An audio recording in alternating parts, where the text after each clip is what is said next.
ओम नमः शिवाय। तारकासुर की वीरता। इस प्रकार का भयंकर युद्ध देखकर मैं कुमार के पास जाकर बोला, हे देव, इस तारक को मैंने वरदान दिया है कि यह रुद्र विष्णु आदि किसी से नहीं मर सकता। आप इसे युद्ध कीजिए, क्योंकि यह केवल आपके द्वारा ही मर सकता है। मेरी बात सुनकर कुमार रथ से उतरकर उल्का के समान चमकती अपनी शक्ति को लेकर चले। उन्हें देखकर तारक दैत्य शक्ति उठाकर प्रहार करते हुए कहने लगा, अरे मूर्खों, तुमने इस बालक को मेरे सामने क्यों कर दिया है? ऐसा करते तुम्हें लज्जा नहीं आती? परंतु विष्णु तो सदा सर्वदा से निर्लज्ज तथा छली और अविवेकी है। इंद्र भी ऐसा ही है। यदि मैं इस बालक को मार देता हूँ तो इस बालक के वध का पाप इन्हीं दोनों को लगेगा। और ए बालक, तुझे तो अपने प्राण बचाने चाहिए। तू भाग जा, मैं तुझे नहीं मारूंगा। इंद्र तथा विष्णु की इस निंदा से तारक का बल क्षीण हो गया। इसी समय इंद्र ने अपना वज्र चलाकर उसे पृथ्वी पर गिरा दिया। क्षण मात्र में उठकर उसने इंद्र को ऐरावत से गिरा दिया। फिर विष्णु वीरभद्र ने युद्ध किया, परंतु तारकासुर महाकाल के समान चमकने लगा। तारकासुर का वध। अब शिवजी के चरणों का ध्यान करके कुमार अपने असंख्य वीरों के साथ उठे और उस दुष्ट असुर को मारने हेतु करने लगे। देवताओं ने जय जयकार की, ऋषियों ने उनकी स्तुति की। तारकासुर और कुमार का भयानक युद्ध हुआ। दोनों वीर हाथ में शक्ति लेकर युद्ध करने लगे। मंत्रों से दोनों के शरीर घायल हो गए। देवता बैठकर संग्राम देखने लगे। फिर कुमार ने शिव और पार्वती को मन ही मन प्रणाम करके एक प्रबल शक्ति असुर पर चलाई। उससे वह विदीर्ण होकर पृथ्वी पर गिर पड़ा। इस प्रकार देवों की जय हुई। महान आनंद छा गया। माता पार्वती ने स्नेहवश कुमार को गोद में उठा लिया और प्यार करने लगी। इसके बाद कुमार ने क्रोंच पर्वत को पीड़ित करने वाले दैत्य बाणासुर का वहीं बैठे बाण से संहार कर दिया। इस पर शेष पुत्र कुमुद ने कुमार की भारी प्रशंसा की। गणेश चरित्र। नारद जी बोले, हे ब्राह्मण, कुमार का ये अमृतमय चरित्र तो मैंने सुना। अब कृपा करके गणेश जी का मंगलमय चरित्र सुनाइए। एक बार परमेश्वरी जगदम्बा की सखियां जया विजया ने कहा, माता, शंकर भगवान के तो असंख्य गण हैं, पर उन पर हमारा कुछ भी अधिकार नहीं चलता। अतः ए पुण्यशीले, हमारा भी कोई गण होना चाहिए। आप उसकी रचना कीजिए। फिर एक दिन पार्वती जी स्नान कर रही थीं, तब नंदीश्वर द्वार पर बैठे थे। उसी समय शंकर जी घर में अंदर आ गए। इससे पार्वती जी को लज्जा हुई तथा उन्हें अपनी सखी के वचन स्मरण हो आए। तब वे स्नान करते करते अपने तन की उपटन से एक सुंदर पुरुष को बनाने लगी। जब पुरुष बन गया तो उसे वस्त्र अलंकार से सजाकर द्वार पर बैठा दिया और कहा कि मेरी आज्ञा के बिना कोई भी अंदर नहीं आने पावे, और आशीर्वाद दिया कि तुम मेरे पुत्र हो।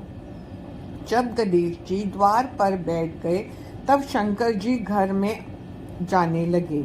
इस पर गणेश जी ने मना कर दिया कि माता जी का आदेश है कि कोई भी पुरुष अंदर न आए। इससे शंकर जी को बड़ा क्रोध आया। फिर शिव जी के गण वहां गणेश जी को हटाने के लिए आए। गणेश जी ने उनसे निर्भय होकर कहा, मेरा विरोध करना अच्छा नहीं है, तुम सब यहाँ से दूर भाग जाओ। उन्होंने कहा, हम सब शिव जी के गण हैं। इस पर गणेश जी ने क्रोध होकर कहा कि तुम शिव के गण हो तो क्या, मैं भी माता पार्वती का गण हूँ। वे गण निराश होकर शिव जी के पास लौट गए, परंतु उनको शंकर जी ने पुनः लौटाया कि वह जो भी हो उसे वहां से हटा दो। परंतु इस बार गणेश जी ने उन्हें धड़क दिया। पार्वती जी ने बाहर इस शोर को सुनकर अपनी सखी को देखने भेजा। इस पर उस सखी ने सारा वृत्तांत कह सुनाया। इस पर पार्वती जी हंसने लगी और बोली, अच्छा है गणेश जी ने शंकर जी को रोक दिया, नहीं तो वे बिना कहे सुने चुपचाप घर में चले आते हैं। शिवजी ने पुनः अपने गणों को आदेश दिया कि तुम उस गण से युद्ध करो, और यह कहकर सांसारिक लीला करने वाले शिवजी चुप हो गए। शिव गणों से गणेश का युद्ध। अब शंभु की आज्ञा पाकर वे सब गण निर्भय हो गए और गणेश जी से युद्ध करने आ गए। इधर गणेश जी भी सजकर तैयार थे। उन्होंने शिव गणों से कहा, आज तुम मुझको अकेले पार्वती पुत्र का पराक्रम देखो। आज तुम मुझ अकेले पार्वती पुत्र का पराक्रम देखो। तब शिवजी के अनेक गण उस पर टूट पड़े। शिव गणों से गणेश ने अकेले ही युद्ध किया, परंतु शिव के गण उनका कुछ भी नहीं बिगाड़ सके। उन सबको गणेश जी ने मारकर भगा दिया।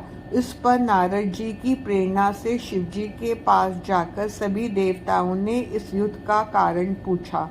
शिव ने कहा, मेरे घर के द्वार पर एक बड़ा बलवान बालक हाथ में लकड़ी लिए उपस्थित है। जो भी जाता है वह उसे जाने नहीं देता। यदि ब्रह्मा चाहें तो इस कलेश को दूर करे। मैं शिव की माया से मोहित होकर वहां आ गया। मुझे आते देखकर बालक गणेश क्रोधवश दौड़कर मेरी दाढ़ी मूंछ नोचने लगे। तब मैंने कहा, देव क्षमा करो, मैं वृद्ध ब्रह्मा हूँ। मैं यह कह ही रहा था कि बालक गणेश ने परिघ उठा लिया। मैं वहां से भाग चला। फिर तो मैं शिवजी के पास आया और समाचार सुनाया। उसे सुन लीला विशारद शंकर जी को बड़ा क्रोध आया। फिर शिवजी के सभी गणों ने युद्ध किया। उसमें कार्तिकेय आदि सभी वीर हार गए। अकेले गणेश जी ने सबके छक्के छुड़ा दिए। तब तो कुपित हो रुद्र स्वयं ही भाग गए। चक्रधारी विष्णु सारी सेना लेकर उनके पीछे गए। गणेश शिरोच्छेदन। ब्रह्मा बोले, हे नारद जी, शिवजी जब तब तुम्हारे वचनों से उस बालक से युद्ध करने आए। एक से एक पराक्रमी देवता तथा विष्णु तक ने उनसे युद्ध किया। शिवजी भी सेना सहित उस बालक से चिरकाल तक लड़ते रहे। शिव की माया से विष्णु भी मोहित हो गए और वह भी परास्त हो चले। गणेश जी ने माता का ध्यान कर शिव शक्ति चलाई।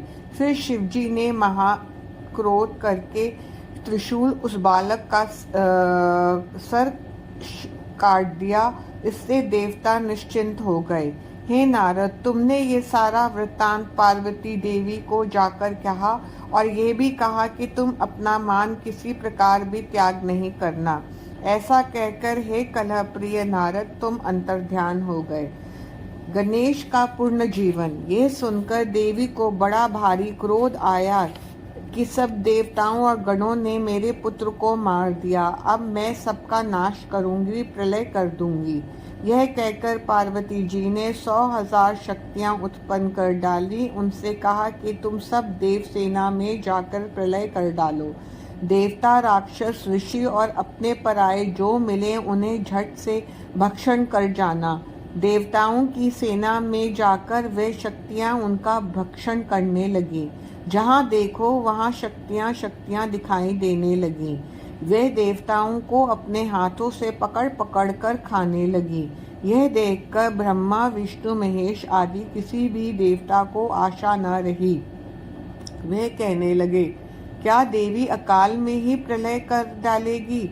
तब ऋषियों ने प्रार्थना की, हे अंबिके, तुम्हारे स्वामी भी यहाँ स्थित हैं, उनको तो देखो, क्षमा करो, संहार हुआ जाता है। हे परमेश्वरी, अब इन सबका अपराध क्षमा कीजिए। तब चंडिका देवताओं से बोली, यदि मेरा पुत्र सब में पूजनीय हो जाए तो संहार नहीं होगा। भगवती के ऐसा कहने पर सब देवताओं ने शिवजी से कहा कि ठीक है, हमें वही करना चाहिए जिसमें सब लोगों का मंगल हो। तब शिवजी ने कहा, अच्छा तुम लोग उत्तर दिशा को जाओ, जो पहले मिले उसका सिर काट लाओ और गणेश जी के शरीर पर जोड़ दो, तो ये भी जी उपजावेगा। यह सुनकर सभी देवता उत्तर दिशा में गए और उन्हें एक दांत वाला हाथी मिला। उसका सिर काट लाए उसे गणेश जी के सिर पर जोड़ दिया। तब गणेश जी जीवित हो गए। उस गजमुख रक्तवर्ण सुंदर कांतिमान बालक की प्रसन्न बदन एवं सुंदर आकृति की शोभा बड़ी ही दैदीप्यमान थी। शिव पुत्र को जीवित हुआ देखकर सबका दुख दूर हो गया। तब सबने देवी को उसे दिखलाया तो पार्वती जी प्रसन्न हो गई। गणेश गौरव। देवी पार्वती जी ने गणेश जी के जीवित होने पर बड़ी ही प्रसन्न हुई। दोनों भुजाओं में भरकर उनका आलिंगन किया, अनेकों प्रकार के वस्त्राभूषण पहनाए, सबने उनकी पूजा की। देवी ने उनका मुख चूमकर यह वरदान दिया कि हे पुत्र, तुम्हारे मस्तक पर सिंदूरी निशान है, अतः सभी तुम्हें सिंदूर से पूजा करेंगे। तुम्हें सभी सिद्धियां प्राप्त होंगी। तुम्हारी पूजा से सभी प्रकार के विघ्न दूर होंगे। शिवजी ने उनके सिर पर हाथ रखा और कहा कि यह मेरा दूसरा पुत्र है।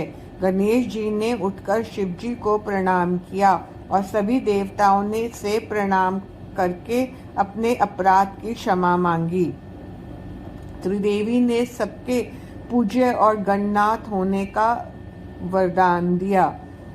सबने कहा कि मनुष्य सर्वप्रथम इनकी पूजा करेंगे, पीछे हमारी। सर्वप्रथम शिवजी ने मांगलिक वस्तुओं से गणेश जी की पूजा की, फिर विष्णु जी ने, ब्रह्मा ने तथा पार्वती देवी ने पूजा की। सभी ने एक स्वर से उन्हें सर्वाध्यक्ष कहा।